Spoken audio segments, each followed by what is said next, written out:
तेलंगाना रंगा नीले रंग के रंग में, बसपा सुप्रीमो को सुनने पहुंचा लाखों का जन समुदाय देख केसीआर को छूटा पसीना। जी हां साथियों, मैं सागर नानियर और आप देख रहे हैं प्रबुद्ध भारत टीवी। अगर आपने हमारे चैनल को अब तक सब्सक्राइब नहीं किया है तो कृपया हमारे चैनल को सब्सक्राइब करें और बेल आइकन को दबाकर ऑल पर क्लिक करें। साथ ही हमारी इस रिपोर्ट को अपने दोस्त, परिवार और रिश्तेदारों में शेयर करना भी ना भूले। दरअसल आपको बता दूं कि 5 राज्यों में विधानसभा के चुनाव चल रहे हैं। बसपा सुप्रीमो लगातार अलग अलग राज्यों में चुनावी सभाएं कर रही है।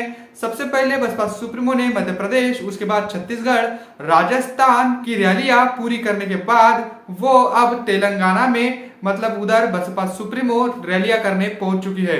कल बसपा सुप्रीमो तेलंगाना में थी, जहां पर बसपा सुप्रीमो ने बड़ी जनसभा को संबोधित किया और साथ ही वहां पर केसीआर, कांग्रेस और भाजपा इन तमाम दलों पर जमकर बरसी और वहां की उनकी जो कानून व्यवस्था है, उनकी जो कार्यप्रणाली है, इसको उन्होंने एक्सपोज किया। तो बड़ी खबर है, तेलंगाना में लगातार बसपा को लेकर बड़ी खबरें सामने आ रही है।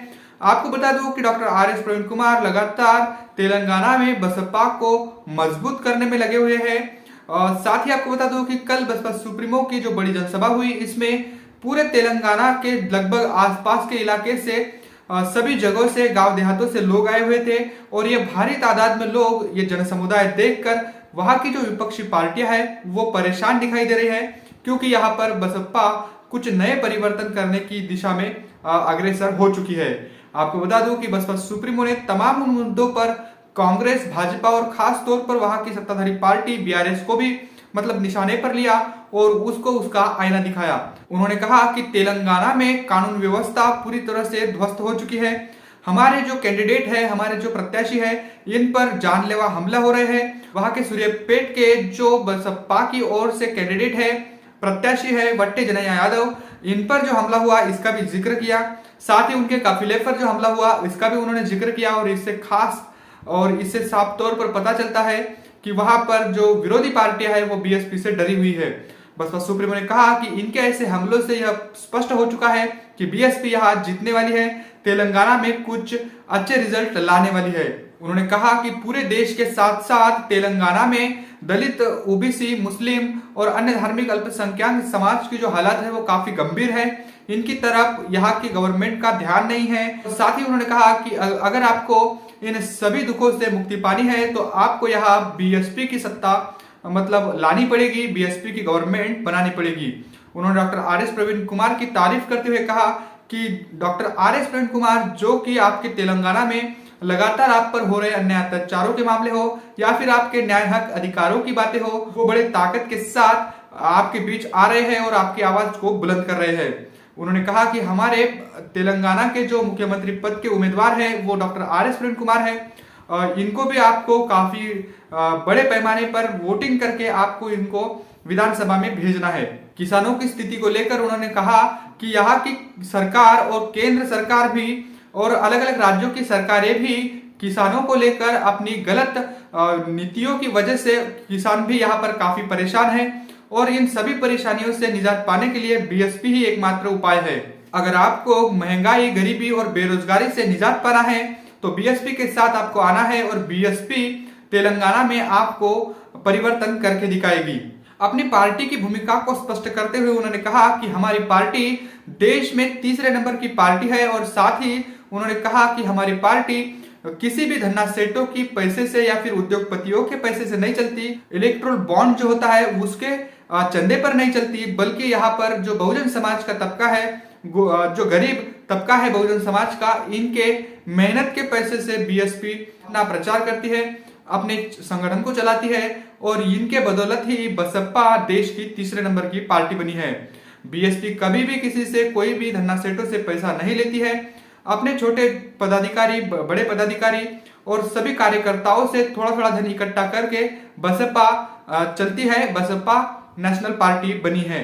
केसीआर पर बड़ा आरोप लगाते हुए बसपा सुप्रीमो ने कहा कि यहाँ की जो गवर्नमेंट है ये काफी करप्ट गवर्नमेंट है, भ्रष्टाचारी गवर्नमेंट है और अगर आपको ऐसे भ्रष्टाचारी गवर्नमेंट को सबक सिखाना है तो आने वाले विधानसभा चुनाव में जब वोटिंग होगी 30 नवंबर को, तो वह तब आपको ये फैसला लेना है कि इस गवर्नमेंट को, इस भ्रष्टाचारी गवर्नमेंट को सत्ता से बाहर करना है। पिछले कुछ दिनों पहले डॉक्टर आर.एस. प्रवीण कुमार ने तेलंगाना में भरोसा पत्र जारी किया था। उस भरोसा पत्र में तमाम उन बातों को मतलब लिखा गया, बताया गया, वो तमाम बातें बसपा सुप्रीमो की रही गवर्नमेंट 4 बार उत्तर प्रदेश की, उन गवर्नमेंट में जो भी काम किया गया है उसी को उस भरोसा पत्र में दिखाया गया है।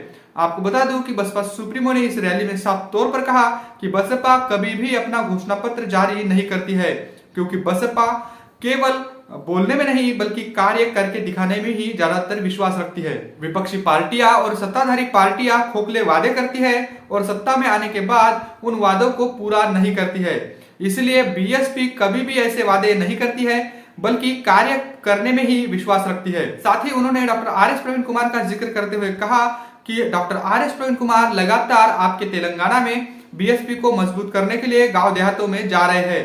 अपनी आईपीएस की नौकरी को छोड़कर वो बीएसपी में बड़े समर्पण भाव से शामिल हुए और लगातार बीएसपी को मजबूत करने में लगे हुए हैं। तो ऐसे में आपको आर.एस. प्रवीण कुमार के साथ साथ सभी जितने भी कैंडिडेट तेलंगाना में खड़े हुए हैं, तेलंगाना में बसपा की ओर से उनको मैदान में उतारा गया है, इन सभी को तेलंगाना में विधानसभा में भेजने का काम करे, ऐसी अपील भी बसपा सुप्रीमो ने आई हुई जनता से की। Doctor R S. प्रवीण कुमार की मेहनत को देखते हुए बसपा सुप्रीमो ने साफ तौर पर कहा कि तेलंगाना में जो अब तक नहीं हुआ है वो अब डॉक्टर आर.एस. प्रवीण कुमार के नेतृत्व में होने जा रहा है। अब तक तेलंगाना में जो रिजल्ट नहीं आया है वो रिजल्ट तेलंगाना से आएगा और सबको चौंका देगा, ये भी आशा बसपा सुप्रीमो ने व्यक्त की। अब इस विधानसभा में जो रिजल्ट आएगा वो सबको चौंकाने वाला रहेगा। बसपा सुप्रीमो की रैली में हजारों की तादाद में लोग वहां पर उपस्थित हुए थे और आप जहां देखोगे वहां पर सभी और लोग ही लोग आपको दिखेंगे।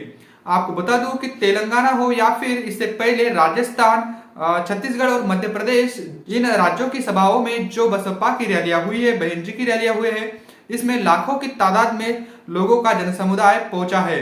तो ऐसे में तेलंगाना, राजस्थान, मध्य प्रदेश, छत्तीसगढ़ और मिजोरम, ये 5 राज्य जो अहम है चुनाव के लिहाज से, तो यहाँ पर बसपा का काफी बड़ा वजूद बनने वाला है और मध्य प्रदेश और राजस्थान में हो सकता है, तेलंगाना में भी हो सकता है कि बसपा किंग मेकर की भूमिका में दिखाई दे। तो बसपा सुप्रीमो की तेलंगाना में जो रैली हुई है इसको लेकर आप क्या सोचते हैं, कमेंट करके हमें जरूर बताइए। साथ ही हमारी इस रिपोर्ट को ज्यादा से ज्यादा शेयर करें और हो सके तो हमें आर्थिक सहयोग भी करें। मिलते हैं अगली रिपोर्ट में, तब तक के लिए जय भीम, जय भारत।